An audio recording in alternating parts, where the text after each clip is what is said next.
Good morning, everyone, and welcome back to our conversation around leadership, our leadership conversations and Capstone.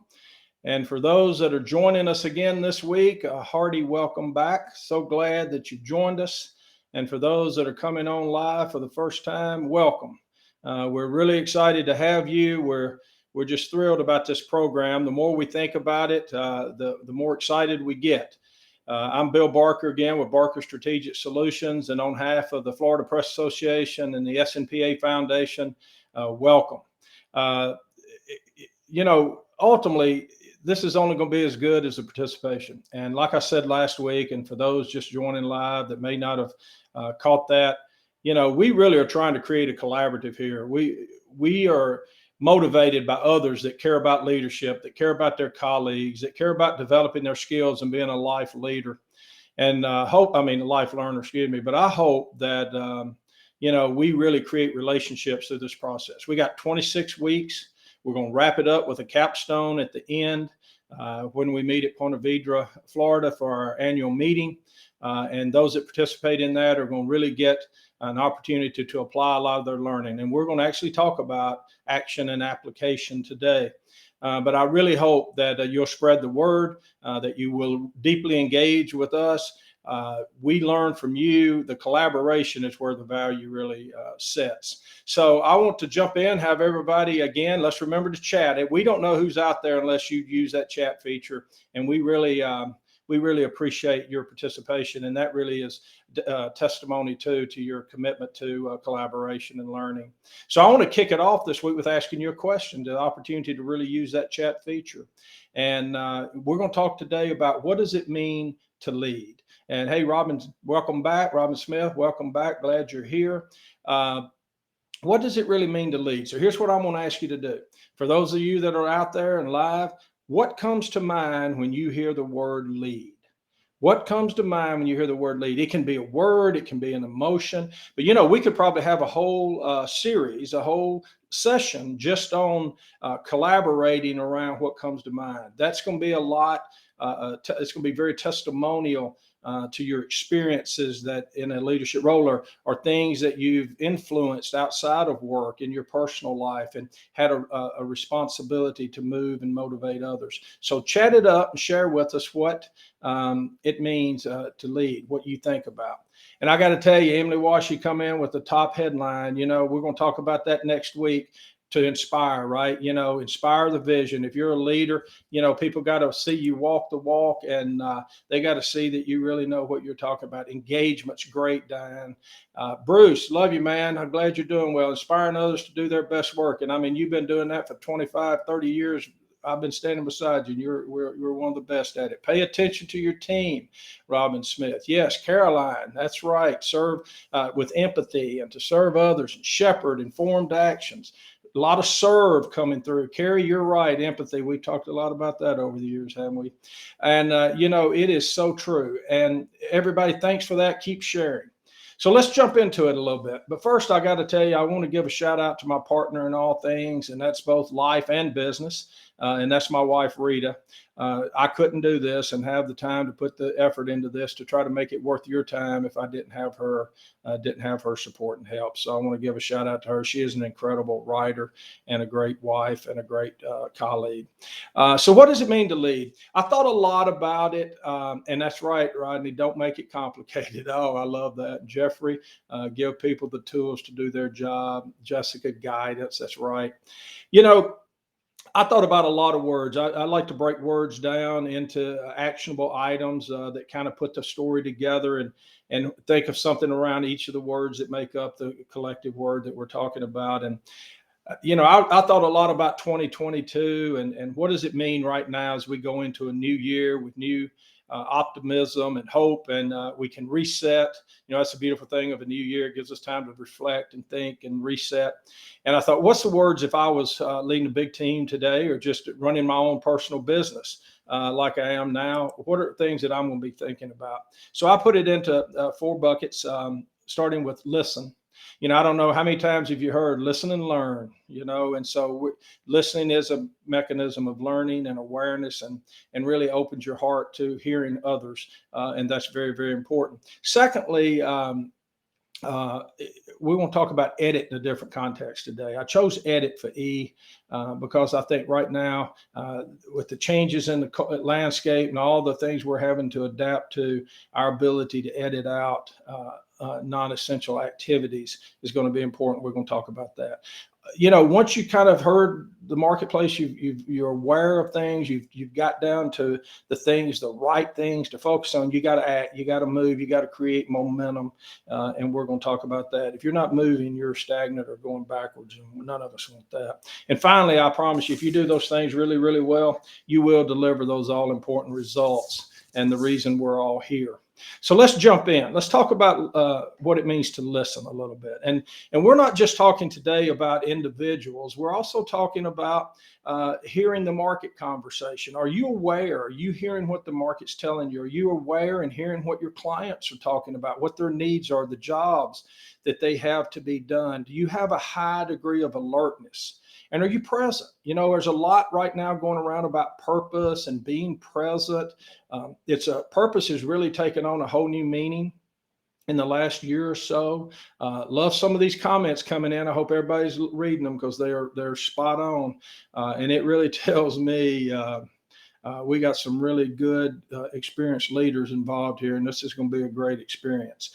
But purpose has really taken on a new meaning today, and it all starts with being able to listen and understand what you're really all about, your team and your marketplace and your position in that marketplace. Listening is not passive; it's an active activity. It requires you being involved. It's a heightened awareness that drives and influences decision making.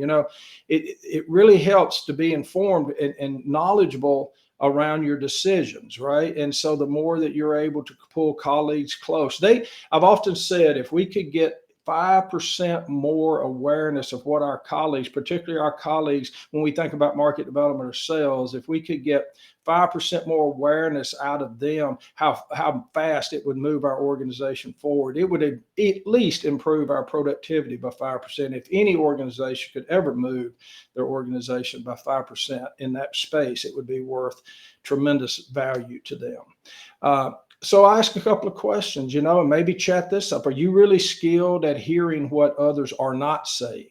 I mean, this gets to the art of this and the essence of it. Are you genuinely a curious person?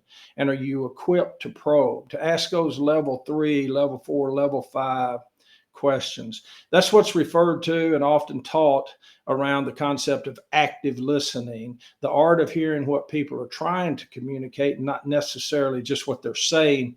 I think that's a really important component here.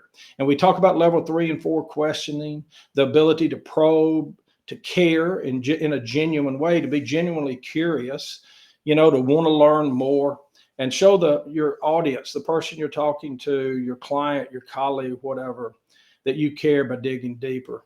You've all heard the old adage. I think it's a great one, and it's very, very true from my experience, is people don't really care how much you know until they know how much you care. And I think that's very good reminder for all of us as we go into this new year with this pandemic surge and everything else that's going on right now. I'm sure many of you have, but if you hadn't, I would try the 5 why technique. It's something I deployed early in my career. It taught me a lot because I found when I started doing that we were having a lot of surface level conversations, but we really were not probing. We really were not gaining deeper understanding of the real needs of the business. And that 5 why is a good one. And what it basically in essence is when you're having a conversation, keep digging deeper by saying, well, why is that? Well, that's a good point, but why? And yet you'll find you get into like level 3, level 4 whys, you're getting to some meat of some tougher conversations. And you'll come to realize, I think, like I did, that a lot of the other is very superficial. Listening is the foundation for learning. That's why we're here, right? We're all here to be life learners and share among ourselves our experiences. And it's one of the most important elements of communication. It's how trust is developed. Real communication comes from trust, as you all know, and it only happens, and this is the kicker, it only happens when people feel safe. It's where influence is achieved, and you remember, influence is leadership. Leadership's influence, nothing more, nothing less, and therefore it is where leadership is ultimately born. So let's move on to edit. What are we talking about today? This is a different, it's a similar but different connotation. We're not talking about the very important role of editing our products. We're really talking about editing our lives, editing the things that we spend our time on. It's the strict elimination of the unessential, the irrelevant. I challenge you to think about that a little bit. Anything that distracts you from your priorities and most valuable activities. In a few weeks, I'm going to have a colleague come on that you're really going to enjoy meeting. His name is Andy Robinson. He owns a firm here in Naples as well. He's a CEO coach. He coaches, he's coached several hundred CEOs over the years. He keeps about an active 60 CEO and C-level executives. And he's going to come on and talk to us about a concept he's worked a lot on around most valuable activities, MVAs.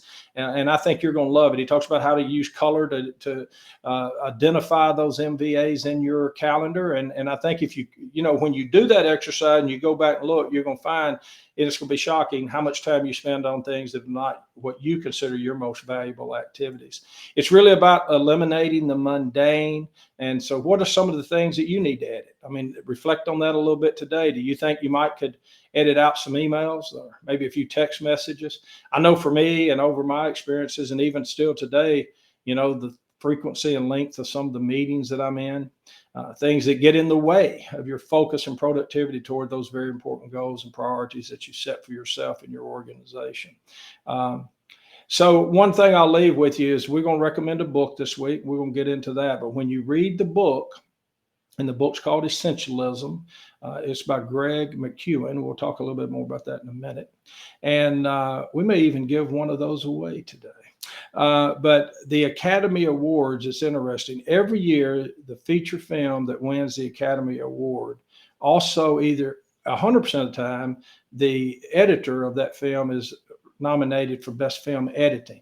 And since 1981, 2/3 of those films that have won, the editor also won. So if you think about the great and important work that an editor has to do with hours and hours and hours of great content. So when you edit some of these things out, I think the thing that struck me thinking about that was it doesn't mean they're not important things. That doesn't mean they're not quality things. They just are not the most essential things, right? And it's not about doing with less, or it's not about a time management thing. Don't get that wrong. It's really about getting only the right things done, making the highest contribution toward the things that really matter. And I love that. And there are going to be some trade-offs, but you'll figure that out.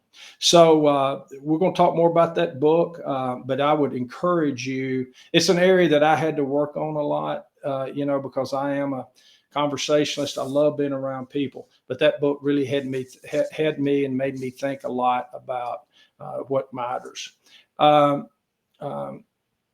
So we talk a lot about efficiency and effectiveness. So the whole concept of editing in this context is really about improving that. Drucker said, efficiency is doing the right thing. Doing the thing right. Efficiency is doing the thing right, and effectiveness is doing the right thing. And a good leader is both efficient and effective. So if you think about what Drucker was getting at, it's right there in the heart of what that conversation is all about. It's not only doing that thing right, it means that you're focused on the right things. And I think that's a very good thought for the day. So let's talk about the act. Really, really important, right? So if you've listened and you're aware and you're connected to your team and there's a passion there and there's a trust there, and now you've gotten down to doing the things that matter most, those right things, and you're excited about it. Now you can't just sit there and say, wow, pat myself on the back. I really a good conversationalist. Now I'm an active listener. I listen more than I talk. It's when we have two ears and one mouth. All of those things are great, but Now what am I going to do with it? And I think a lot about application. We were great in my former life at training people. We had tremendous amounts of skilled individuals. We loved to share that. We had great advantages in tech and other things. And we spent a lot of time training and training and training. And I was also struck oftentimes that we'd check that box that we did our part.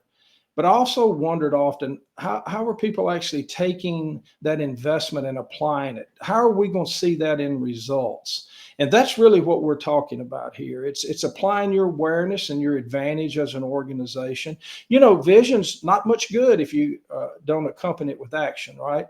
Listening is of little use if you don't act on what you learn in most and almost always. And you must model and set the example. Application is the art of applying your knowledge and leveraging your advantages. I always think all of you have advantages, not only in what you know, but what your organization brings forth. And activating your capital. One thing I want to really emphasize today is the human capital aspects that you influence. It's true, Maxwell's written about this a lot, but you cannot compete if you don't have a solid human capital initiative and very strong leaders. That's why we're doing what we're doing. It's all about strengthening you and your colleagues in the areas of influence and leadership. Without it, you're left to compete with physical capital, and I got to tell you, that's just about money. You may have a little bit of advantage and a little better tech, but it's those are going to change over time. Somebody's going to out-tech you. You may have a little better product advantage, but somebody's going to close that gap. The only true real market advantage that you have is really in your human capital side. So great leaders can inspire by what they say, but more importantly, by what they do. And you all know that very well. They stir passion and excite others to become fully engaged in a shared vision with common goals. Shared vision and common goals. Great leaders understand that it is an action and not a position. Such a great thought when we were putting this together. Leadership is an action. It's not a position. And here's one that I'll leave you with, as far as act. A good leader acts decisively, not impulsively, and manage your emotions. That's a great tip. I love seeing the interaction coming in. Jeffrey, yeah, your teams have to trust their leaders. There's no question. People work for people. They don't work for organizations, and they fire people. They don't fire organizations. All right, I'm watching my clock here, Jody. We're down to deliver. D for deliver. You do all these things well, you are going to deliver results, but delivery is important. Do something great. That's what's on my LinkedIn page. Do something great. Here's where it all comes together. Can you demonstrate what good looks like? Are you able to walk the walk, show that, push that forward? Can you, do you have the power of collective impact in your organization? The sum of the sum is better than the individual parts, right? Where everyone is committed to a common goal around the market opportunities that you defined and how you understand and use your competitive advantage. It's the demonstrative aspects of all that you represent and your hard work to achieve. It's the application of good business principles and strong operational values. You inspire, you motivate, you set the tone. Create a culture that provides the tools, but remember, ultimately, your team is the one that has to deliver. Now, if you don't manage a team and you're individual, it's managing your priorities and your emotions. So when you think about how to deliver, you want to perform at your and your organization's highest level of capacity. Honestly, ask yourself every day, is the organization better for my having been here? And did we create value today? Always follow through on your commitments. Be trustworthy. A lot of you are talking about trustworthiness and trust in the comments. I love that. Follow up on your task and plan a disciplined day. Cannot overemphasize the importance of a disciplined day. Links in a lot of what we talked about this morning, but very, very important. And hold yourself and your team accountable. Inspect what you expect. A lot of what we talk about on the sales side and other things, but I'm going to challenge you to say, inspire what you desire. I think that's a great way to think. So let's sum it up. To lead. So are you actively listening to your team and empowering them to succeed by ensuring they have what they need? Are you editing the many trivial, time-consuming tasks from your day and focus on the essential few? Are you acting in a way that demonstrates what you expect? Are you delivering on the vision, the goals, and the objectives that you, as the leader, have set forth? If you are, then congratulations, you're leading. My takeaway for the day, Successful leaders know themselves and care to know others. We really appreciate your engagement. I want to congratulate, by the way, Diane. What is that? Cortis is from Tampa. Diane Cortis. Oh, I know Diane. Who is our winner of the book, Essentialism by Greg McEwen. So, Diane, congratulations. You are going to love that book. So, my takeaway for the day is successful leaders know themselves and care to know others. They seek out others, ask hard questions, listen, and learn. They build core teams of shared values and high ideals, and they set examples for others to follow. The tongue, and everybody knows this saying, the tongue in the mouth and the one in the shoe is going in the same direction. So I'll leave you with this quote. A true leader has the confidence to stand alone, the courage to make tough decisions, and I'd say to act, and the compass to listen to the needs of others. He does not set out to be a leader, but becomes one by the equality of his actions and the integrity of his intent.